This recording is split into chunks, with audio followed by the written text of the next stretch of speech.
Okay, welcome to Swell Season Surf Radio. I am your co-host this week, Tyler Brewer. And who is with me? Hi, Tyler. It's Karen. Our correspondent, our journalist at large. How's it going, Karen?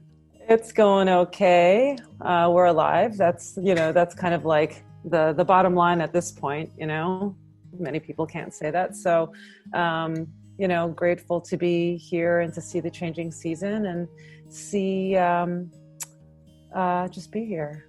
Have you been surfing? I just started getting out.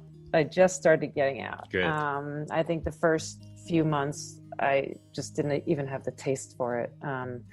It was real. This whole situation. I know a lot of people on the front line. I know people have died. I know a lot of people who know people who've died. Like, it's very much, direct and also much more like one step removed. I had a teacher who passed away. Like, it's. Do you think, I've read a few things about this, and there's definitely a lot of PTSD coming for particularly the LGBTQ community. I've read because of AIDS and HIV. Yeah, Larry Kramer dying 2 days ago. Was it yesterday? Yeah. Oh my God, really? Yeah. I didn't even know that. And I think he was working on something that had to do with like 3 generations of trauma. I think it might have been like Holocaust to AIDS to this that had to do with this kind of. I don't know if the Holocaust was part of it, but I remember reading something about that, and it's really interesting actually thinking about it, because I'm doing a film about the early 90s, Exactly. And that's why I brought it up. Yeah, the idea of quarantine and just remembering what it was like back then when nobody knew what it was, right? I remember the 80s. I was a kid then, but I remember this feeling of like nobody knew what it was. Nobody knew how it was being transmitted. There was just a lot of fear around it. And Dr. Fauci was yes. main point person back then. Absolutely. Too, which is really interesting. I've read like a interesting. whole fascinating history of him and his complicated relationship with the gay community during that time, and how he learned from and became good friends with Larry Kramer over that. That was referenced in the obituaries yesterday. Yeah, for sure. But it's interesting to kind of come around and I can't help but think about all these connections of where we are right now, environmentally, politically. Like, it just feels like everything's ramping up, right? Like it's kind of critical mass, all the things that we knew we had to change, but we didn't change. And just such an interesting time. Yeah. And just thinking about right before, last year with Eric Garner, I can't breathe. And the fact that this virus affects us in a way where we can't breathe, literally. And I just, that kind of like correlation, I can't, it just keeps coming up for me, Yeah. And that here's something, I don't want to kind of give away everything that we talk about in this next interview. Well, let's talk about who our guest is tonight on this episode. Right. Give us a little bit of background here. So it's Professor Grace Moon. Right. Who is the founding editor of Velvet Park Media, which is a queer women's arts and culture multi-platform publishing company that produces print and digital media. She's also a painter of fine arts. She teaches fine art and design in both the CUNY and the SUNY college systems, and is currently writing and illustrating a history of surfing before the modern era. Wow. And she's also got a Hawaiian lineage, is that? Yes.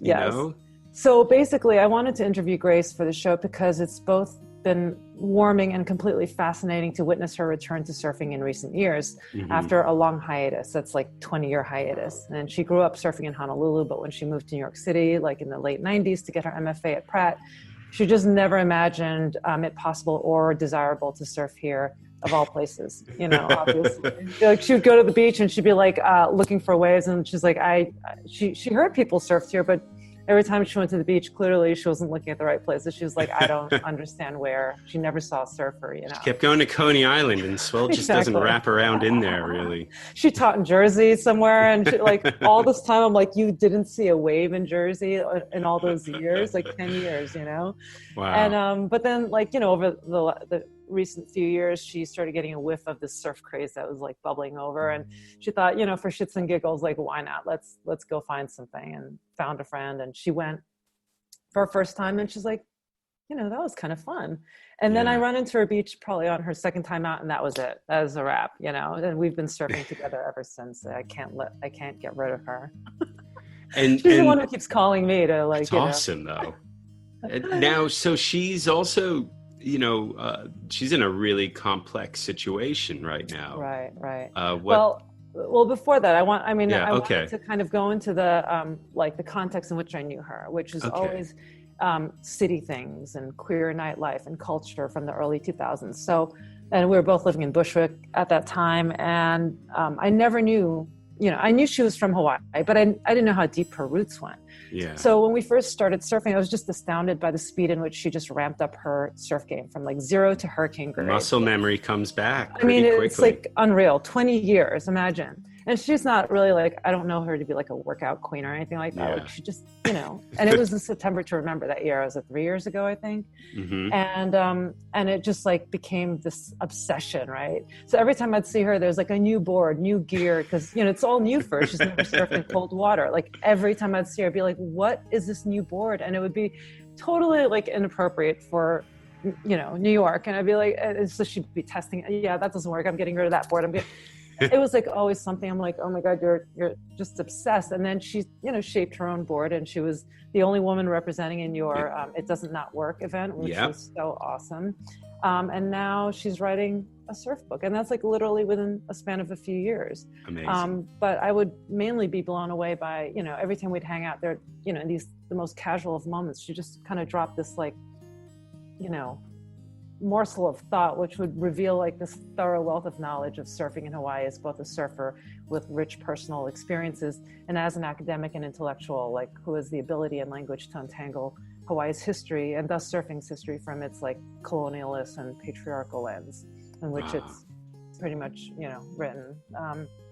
But she's just an amazing friend and is such a trooper, and not just in the surf arena. And as you're about to go into, in the last few months, she's just surfed her way into conquering cancer. And when she surfed during COVID while getting treated for cancer. Yeah, for undergoing chemo. And she swears that it helped in her healing process. And I don't know if I'd prescribe that to anyone with a compromised immune system, especially given COVID's reach, and also kind of like this idea of our social responsibility, given how it works. But I think, given her relationship to surfing and her body and her health, like I don't fault her. It's not like she's going out just for a good time. And she's just a unique person. And I wanted to highlight her story as kind of like a story of resilience, and that the passion that one has for surfing, how it kind of never goes away, even though you step away for 20 years, and the role that surfing has in our lives beyond recreation. It's just, and I think this is one of the things that, I guess you can find this anywhere, but in New York, I feel like we have such an interesting community of surfers and backgrounds and diversity. And I'm always interested in kind of thinking of surfing outside of the lens of the kind of mainstream culture that is very homogenous and overall, like as a kind of relationship to our access to nature, which I think is really important. And there's definitely a lack of diversity that is projected into the mainstream cultures of, most outdoor cultures. Even Patagonia, who I love, like if you go through their, ambassadors and whatnot, it's very homogenous for the most part. Yeah. Well, I'm just kind of blown away that she surfed all through this while getting treated. I imagine she was very careful and was trying to, was she surfing the crowded spots or going more? Well, she was like kind of on the fringes of that. Like she might have been at Rockaway, but not where everyone was surfing. And but it's incredible. That's a feat. The only other person I've heard really doing it is Dean Randazzo, who had lymphatic cancer, I believe, and he surfed. He had it a few times actually to come back, and he actually surfed the day after getting chemo in a surf contest and like Oh my won his God. heat. That is incredible. I mean, do you know how weak I imagine you'd feel after chemo and how nauseous and It's unreal. But I imagine also maybe the salt water, the sun, all those things just kind of give you a little bit of energy, and the adrenaline is maybe the energy boost that your body kind of needs potentially. Yeah, she swears by it. She swears by it. Yeah. You know, I'm no doctor. I don't know. but I mean, I wouldn't have done it, but you know, but I well, think you don't know unless you're in that place, right? You know? And maybe, you know, if you're facing, you know, staring death in the face, you know, you're just like, what do I got to lose? Well, I wouldn't go that morbid. Because I don't know. I mean, it's always a thing of mortality, though, right? Yeah, you're confronted with mortality. I mean, I was thinking of that during this whole COVID process, you know? I mean, hearing the stories from my friends on the front line, it's insane. It's terrifying. And for there be a populace out there that thinks that this is like a hoax, I just want to be like, you know what? Instead of spending the time challenging whatever government system you think is tyrannical against you, go and volunteer on the front lines. Go see for yourself. And you know what's ironic? This is so crazy. You know, you go to Rockaway and a lot of people are just kind of walking around, no mask, like nothing is going on. If you look at the map in the New York Times or wherever of like COVID cases, it's huge in Rockaway. It's really one bad. Of the highest concentrations in New York. And well, you know why? Are there a huge nursing homes there? Well, you have nursing homes, but a huge portion of first responders live in the Rockaways. Fire department, police, EMT, a huge portion of them live in the Rockaways. Right. You know, particularly cops. Right. You know? And also, I mean, I don't know numbers wise, but it feels like there's like a big West Indian community as well as a big Hasidic community. Like when you go on. Yes, if you go further down, you know, for sure. Yeah. So I wonder if that has any bearing, you know, given also frontline, you know. So many things could be doing it. And, you know, I'm just glad we're okay. I'm glad Grace, our guest, is doing well during this. Yeah. And inspired, you know, doing this work that she started before and continuing. And I just can't wait till this book comes out, because I just feel like there's so much that we don't know about surfing in Hawaii. I mean, there's so much we do know, but it's pretty much the same stories that get regurgitated over and over again. And we don't really understand the kind of like history through Hawaii's point of view and where like that lives, or at least I haven't been able to kind of have you ever read James Michener's Hawaii? I have not. I recommend it. And for all our listeners, if you want to know what a raw deal the Hawaiians got. Oh yeah, well, I mean, I know the history, but in terms of like surfing through it's James Michener, who's an incredible writer, you know, who has written numerous books on different regions, and he writes like these historical books that are semi-fictionalized, and they have like these characters in it who are bits and pieces or combinations of different people who were actually alive around that time.